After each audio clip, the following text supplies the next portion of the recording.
Naционалдык банктын төрагасынын күчү менен Максим 5 миллиард 900 миллион акчаны жууп кетишти. Ама ошондо мен өзүмдүн үлүшүм 10% болгон. Бүгүн Кыргыздын банктары жок экен. Кошкон экономиканы мен туура эмес деп. Мына биз күмтөрдө прибыль билебиз деп. Прибыль дегенде расход өйдө кылып кой, прибыль жок болуп калат. Жетим тоо маселеси оорма. Күнөөс баран киши фамилиясын айтты. Ишенбегиле, мен Чапаев деп атат дейт. Азырында шуну айткым да келбейт. Биздин улуттук банк деген бар. Акыркы жылдары биздин банктардын, баягы частный банктардын саны өстү. 24-25 болуп атат. Ошонун баарын башында баягы кыргыз валютасын дейли, кыргыз каражатын дейли, ошо саясатын жүргүзүп аткан улуттук банк да. Эми бул жерде сиз эми Кыргыз Промстройбанк деген чоң банк бар. Ошол жерде сиз көп жыл башкардыңыз. Ийгиликтүү башкардыңыз, элдин баягы артыңыздан жаман сөз айтылган жок, угулган жок. Бул маселени сиз ичинен дагы сыртынан да жакшы билесиз да. Биздин ушу каржы рыногубуз, ушу банктарга байланыштуу кандай болуп атат? Туура жерде баратабы дейм. Мен түшүндүм. Мына кыргыз сөзүн кантип мындай эме сөз бар. Өзүн туура же болбосо успокоить эт деген сөз бар эмес орусча. Успокоить деген сөз кыргызча которгондо тынчтандырып. Мына айтайын. Мына кыргыз мен келип бирөөдөн сурап атпаймынбы? Бирөөгө айтасындай, капаланба. Сенин уюң өлүп, бир уюң өлүп калды десе, мага айтып атпагыл. Абайке, ал эчтеке эмес. Мен бир уюм өлдү. Кошунамдын 3 уyu өлдү деп атат да. Ошентип өзүн баягы тынчтатып атат да тигинде боюнча. Анан баягы жанагы банкты жөнүндө айтып калдың ба, Промстройбанк жөнүндө. Эми анын тартып алган рейдерский жол менен эми ошондой болот экен да. Анан бул жерде эң чоң арман эмес, кейүү ушу жакшы иштеп аткандарга көз салып, ошону алган ачкөздүк мындан чоң. Анан ошондо болгондон кийин ошо банкты алды дагы ошо Надель деген, Гуревичтер деген, анан баягы Националдык банктын төрагасынын күчү менен Максим 5 миллиард 900 миллион акчаны жууп кетишти. Ошол банкта. Ошол банк. Бул банктын болгон баягы активи десек. Жок, жууп отмывание кылышты бир. Ошондон кийин анан жаңы бийлик келди. Анан жаңы бийлик келип, соттошолук эми. Жаңы бийлик келди, ушуну туура карайт десе, сотту утабыз биринчи, экинчи этабын. Баягы. Верховный барганда эле кайра бусат дегенде. Анан ошо банкты Залкар банк түзүп алышты. Залкар банк түзүп алып тураны ага жакшы активдери, жаман активдери эки бөлүптү. Залкар банкты сатышты. Ушу бийлик сатты. Саткандай анын ордуна Росин банк түздү. Алар баягы эле кайра ошолордун кишилери келди. Берлин, Гайдамактар келип. Ошо кайра эле байыш менен отмывать этилди тигинде боюнча. Эми ошондон да бизнес кылды. Эмне кыласың эми? Ошондо кантип оңолот дейт. Эми ошонун баарына көзөмөл кылган, ошолордун баарын текшерген улуттук банк ошолор менен соучастник болду да. Ошо улуттук банк маселесине кийин токтололу, жана Промстройбанкты баштап калбадыңыз. Ушунун баягы кыскача историясына, сиздин катыштыгыңызга, сиздин ага кошкон баягы салымыңыз жөнүндө айта кетсеңиз. Жок, эми мындай угармандарга, көрөрмандарга. Эми ушул боюнча мага көп эле суроо болуп берет. Баягы банк эмне болду деп, ошонун жанагын айтып бербедимби? Анан эми буну айтканда баягы бирөөсүн таарынгансы, же тигинде болгонсу эметип айткан жок. Бул ушундай эме дагы эле болгон, дагы эле болуп атат. Ошо Промстройбанктын түбү кайсы жылдан башталат? Эмесиби? Тарыхын кыскача. Бул эме болгондо 39 жылдан башталат да. Анда Стройбанк дегенде. Анан өткөндө баягы. Эми жанагы айткан сөз, жанагы роль айтпадыңызбы? Улуттук банктын ролу. Эми улуттук банк ошого кошулуп тартып атпайбы? Тартып алып атпайбы? Сиздин ошо үлүшүңүз канча болгон ошо? Ама ошондо мен өсүм үлүшүм 10% болгон. Анткени себеби биздин уставда жазылганда банктын юридикалык и физикалык адам болсо дагы 10% ашпаш керек да. Ошон үчүн баягы ушу атайын кылганбыз да, чтоб баягы тартканда жок, болбосун деп. Пока ошондой болгон окуяда. Эми жанагы анан улуттук банк жөнүндө айтып атпайбыз мисалы. Мына бүгүнкү эмеде бизде сомдун курсу реалдуу эмес да. Реалдуу эмес. Биз баягы долларга таянып, анан баягы орустун рублин таянып ушундай эме кылып атабыз. Анан бизде ачык айтыш керек да. Валютный рынок, валютный биржа деген баягы формасы бизде туура эмес деп эсептейм. Анан ошондой болгондо анын курсун сакташ үчүн жанагы долларды чыгарып атпайбыз көп. Ушу да абдан жаман таасир этип атат деп айтсак болот. Анан баягы эме жөнүндө айтайын, ушу улуттук банк эч кимге баш ийбеш керек. Бийликке баш ийбеш керек. Президентке гана? Жок. Президентке дагы? Жок, андай да. Президент асырмабой эмеде турат, президент сунуш кылат, анан жогорку кеңеш аны бекитет деп дегендей боюнча. Анан бул жана эме кылгандан кийин бул өкмөттөн атайын чыгарылган да. Бул жанагы эмиссия боюнча денежный кредиттин политиканы уш эметип атат. Эми бүгүнкү инфляцияны карап көрүңүзчү. Бүгүн инфляция биздики айтып атат 10%, андан да көп. Ошо 10%-тен көп болгон инфляциянын улуттук банктын эң эле чоң максаты инфляция менен күрөшүү. Болбой атат. Мына мен кечиресиң ушу базарларга барам мен өзүм. Көрөйүн деп баягы финанс катары. Эми ойлосоң 450 сом болуп кетти. 1 килограмм эт орто эсеп менен. Анан жана инфляция көбөйгөнүн көрсөң, баардык жагасы өсүп атат. Инфляция өскөндөн кийин акчанын күчү кетип атат. Бир деп кой. Экинчи, инфляция болгондон кийин бизде зарплата көтөрүлбөсө, пенсия көтөрүлбөсө, бул чоң проблема да. Бул чоң проблема, экономик проблема эме болгондо бийлик аны менен күрөш оор болот.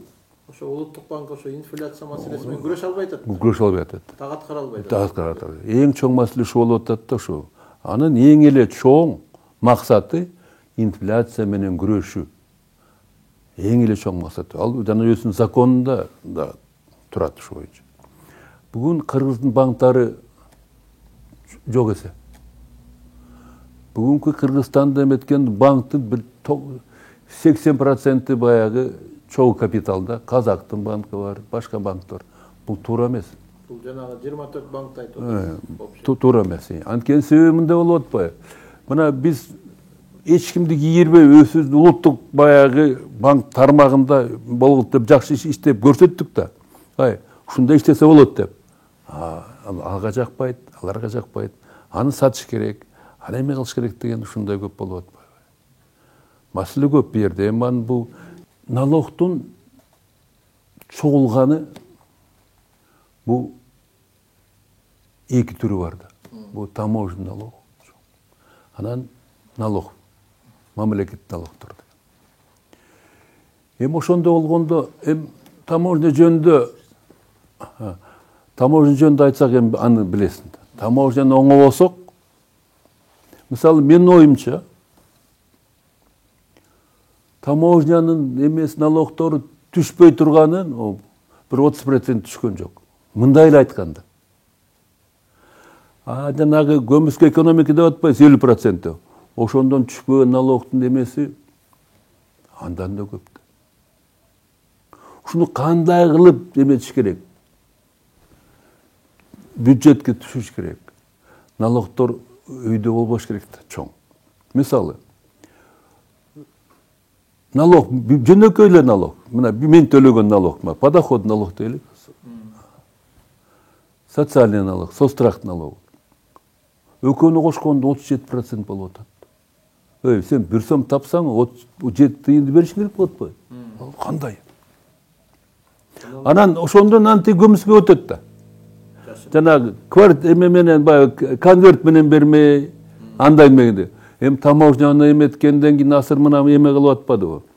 Мисалы мен таможня менен налоговыйду эмеге кошкон, Минфинге кошкон туура деп эсептейм. Бүт ушул жерде кош керек деген сөз да баягы эметкенде.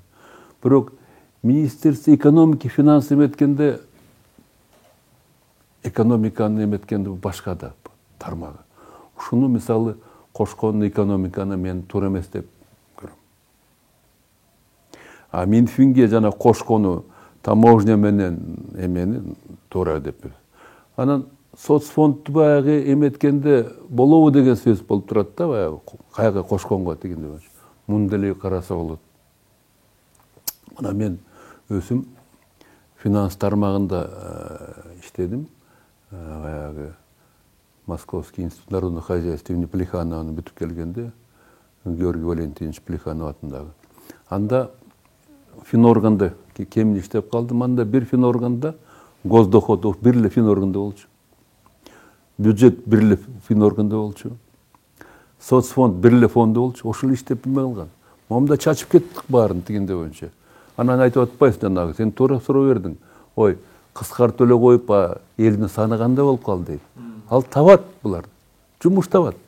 Кошуп коюп эле тиги эметкенде болбойт да. Анан өзүң билесиз, аягы цифровизация деген сөздү жакшы айта албай жүрбөйбүзбү? Ошонун баарын үйдө отуруп эле иштеш керек. Мындай. Кагаз деген кереги жок жанагы. Ал уже өткөн кылып. Ал ушу болбой атпайбы? Болбой атпайбы? Электрондуруштура. Жок, болбойт. Мына таможня деле ошондой, баары эле ошондой. Анан тиги болгондо мен тамаша кылам да. Ана кагаздарды эметкенде, аны эметип койсо болот экен да. Анан оңоюраак болот экен. Эмне үчүн жана эметкенде прокуратураны күйүз салбадыбы мурун. Документ ошо боюнча кетти. А ошо документтин бир файлда бар болсо калат эле деген сөзбү? Ошо болуп атпайбы? Ойлоп көрсөм, таможня ошондой болуп атпайбы? Сиз жанагы налогтун, салыктын абдан чоң экенин айтпадыңызбы? Мына өзүң каражанын карчы уруп 1 сом тапсаң, 37 тыйын. Анын 37 тыйын алып койсо тиги өкмөт эчтеке кылбайт сага, салым кошпойт, шартка түз бербейт. Туруп эле 37 тыйын алып койсо, ушунун азайтуунун жолу барбы? Бар да. Башка түрлөрү бар да. Мисалы, мына ошондо кылганда, мына налог на прибыль болуп атпайбы? Налог на прибыль 10%. Бул менин оюмча аз дейм. Анткени себеби прибыль деген бул аморфный күмө. Мына биз күмтөрдө прибыль белебиз дебедиби? Прибыль дегенде расход өйдө кылып коюп, прибыль жок болуп калат. Түшүнүп атасызбы? Асыр акционерный ком болуп атпайбы? Аякта дивиденд деген эме бар. Ал дивиденд, мен прибыль көп болсо дивидендти көп алам да, ошолор көзөмөлдөйт. Ал болбой атпайбы? Бул жерден расходтун оңой эле да. Депутат болуп жүргөндө мен жаман көрүнгөнүм күмтөр боюнча мындай болду. Кирешени бөлбөйлүк, алтынды бөлөлүк. Айттым ой, киреше бул аморфный. Расходун көп койсо ал эчтеке жок. Бейиштик болбойт. Алтын тура берет. Ошондо эмет продукцияны эмет бөлгөндө, мен андай эметкенде даже 50-50 кылыш деген ой кеткен. Ал болбойт деп эле туруп алды да. Анан баягы Мукашев туура айтып атпайт деп эле канча мени баягы жек көрүштү. Ошондой да. Киреше деген бул прибыль деген доход менен расходтун баягы мындай алганда ошонун разницасы да. Аны расходтун чоң эле кылып кой, бүттү, ал азаят. Доходду кичиреак кылып кой, ал азаят болду. Мамлекет ушу менен эле эметип атпайбы, алданып атпайбы? Күмтөр ачылгандан бери ошентип келип атабыз. Ошол эле жок да. Банкрот. Жок. Анан ошо боюнча эметкенде баягы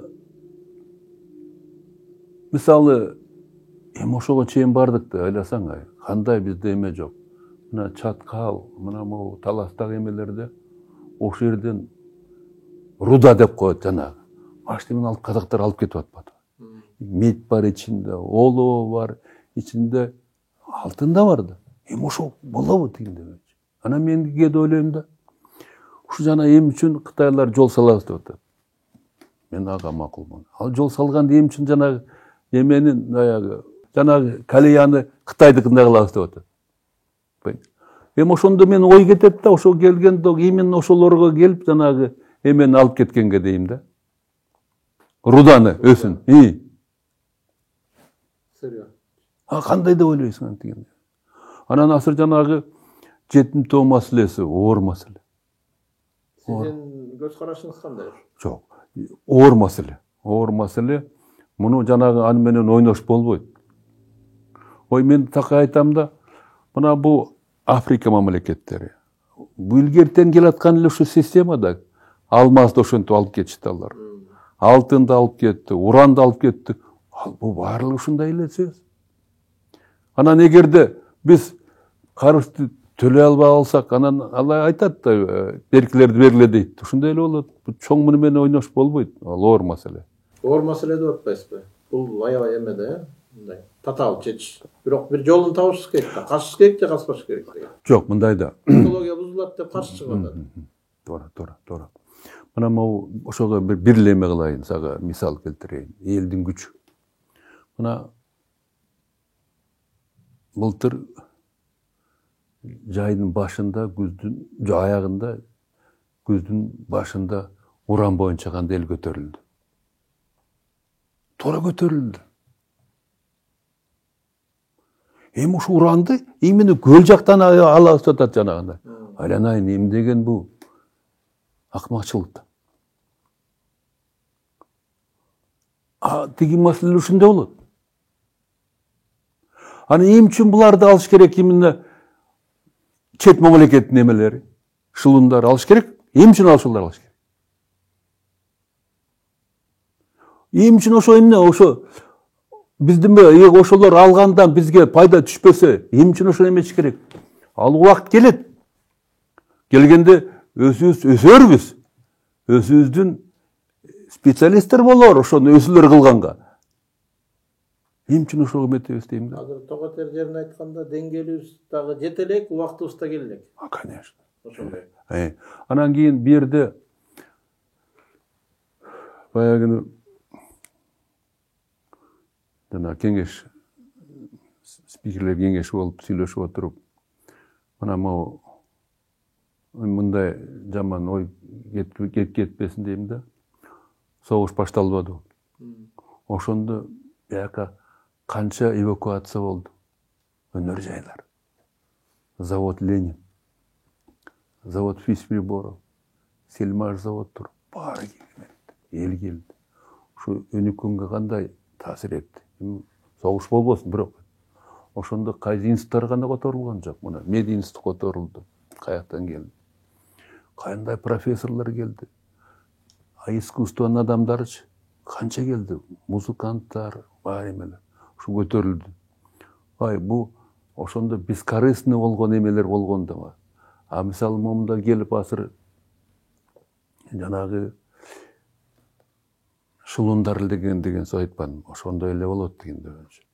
Анан мен да сага бир нерсени айтып кетейин. Жакшы кошунан алыс туугандан жакын дегендей.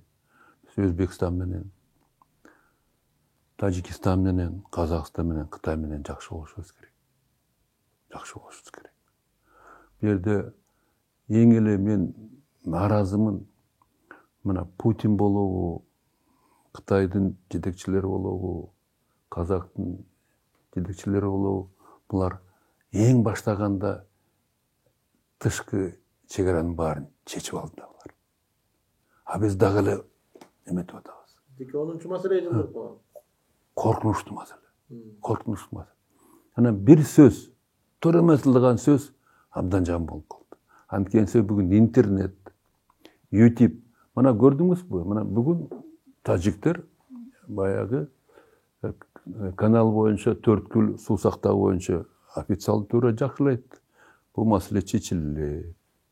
силер муну эметпек шашпаңыздар деп деген демаркация делимитация болуп элек. Анан ушу сөздөр жанагы руководительден чыккан абдан эмеде. Ойлонуш керек. Анан дагы сөздүн аягында биз мындай кылганда ушу качан эметебиз? Ушу күнөөбүз да. Мисалы күнөөбүз барган кишинин фамилиясын айт да. Мына могу киши Акматов, Мукаш күнөөлүү деп дегенде. Ошондо күнөө кишилер бар дейт. Анда ушу боло берет ушун. Бизде айтпайт. Айтпайт, түшүндүрө берет да. Элдер айтып атат, тилер айтып атат деп. Албетте, мисалы чет мамлекеттеги маселе боюнча айтса болот. Баягы аякта бар. Ичибизде сен күнөөлүүсүң деп айтыш керек. Анан эле болжолдо эле тигинди айтты эле, му айтты эле деп фамилиясын айтыш керек да. Ошону именно президент айтыш керек. Өкмөт башы айтыш керек. Губернаторлар айтыш керек, министрлер айтыш керек. Мына могу сенин күнөөңөн тигин деп туруп, анан кээ бирлер ушинтип атпайбы? Ушундай сөз чыгып атпайбы деп, эмне деген сөз эми? Эгерде сен жетекчи болуп, фамилиясын айта албасаң, ал кандай? Кандай деп ойлойсуң? Туура айттыңыз. Кандай ал болбойт да. Ушунчалык баягы саясаттагы, каржы маселесиндеги, экономика маселесинде ушундай бай тажрыйбаңыз бар. Баягы баскан жолуңуз таза, үлгүлүү. Анан чоң саясаттан, бийликтен четтеп калгандан кийин ушу бийликте жүргөндө ошол эле тиги улуттук банкты айтабызбы, депутаттарды айтабызбы, башкасын айтабызбы? Ошолордон сизден келип кеңеш алып, тажрыйбаңызды бөлүшкөндөр барбы акыркы жылдар? Эми бар эле мен кийин деп төшкөн. Баягы ошо боюнча бир жана психбольница комиссия келип турду. Текшерүүгө. Анан комиссия келип бир палатаны ачса эле Я Чапаев деп бакырып атат дейт. Экинчи палатаны ачсак деле Я Чапаев деп бакырып атат дейт. Эмне болду деп туран эмеге барып турду, главврачка. Анан айтып турду. Жолдош главврач, текшерүү келди элек. Анан баары эле айтсак эле мен Чапаев, Я Чапаев деп атат десе, ал тура калып, ишенбегиле, мен Чапаев деп атат дейт. Азгандай ушуну айткым да келбейт. Ушу эме кишилерге баары түшүнүктүү болот. Анан кийин ушундай бир маселе да. Анан албетте бизде эң жаман көрүнүш бийликтин өзүнүн ылдый турганды жемелеп бакырат. Өзүнүн үйдө турганга тимеле баягы эме болот эмес, баягы жүргөнбүштө болуп ийилет да. Ал туура эмес. Анан мына могу така айтам. Мен кыйынмын деген адам. Жок, мен кемчилигим бар. Мен кыйын эмес адамга эмерээк болот. Ылдыйраак болот. Анткени мунун тиги кыйын деп эле болду да, эчтеке жок да. Бул кыйын эмесмин деп өзүгө аракет кылат. Бизде ушундай эле баары эле жанагындай Я Чапаев деп атпайбы?